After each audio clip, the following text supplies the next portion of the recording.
আল্লাহর কোরআনের সবচাইতে দামি আয়াত, the greatest verse in the Quran. Ubai ibne Kab রাদিয়াল্লাহু তাআলা আনহুকে বিষ্ণু সাল্লাল্লাহু আলাইহি ওয়াসাল্লাম জিজ্ঞেস করলেন, উবাই বলো তো কোরআনের কোন আয়াতটা সবচেয়ে সেরা? উবাই জানেন, তারপরে বললেন আল্লাহু ওয়া রাসূলুহু আ'লাম, আল্লাহ রাসূল ভালো জানেন। দেখেন কত বিনয়ী ছিলেন সাহাবারা, জেনেও উত্তর দিতে চাইতেন না, ভাবতেন না জানি বিষ্ণুনবী নতুন কিছু আমাদেরকে জানায়। বিষ্ণুনবী আবার বললেন, তুমি কি জানো কোরআনের সবচেয়ে শ্রেষ্ঠ আয়াত কোনটা?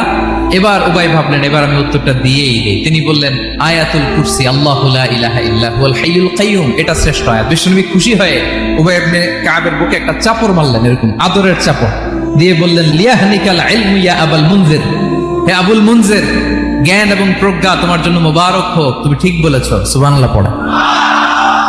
তাহলে এই প্রথম ইনফরমেশনটা আজকে জানলাম, কোরআনের সর্বশ্রেষ্ঠ আয়াতের নাম ৬,২৩৬টা আয়াতের মধ্যে থেকে সবচাইতে দামি আয়াত এটা।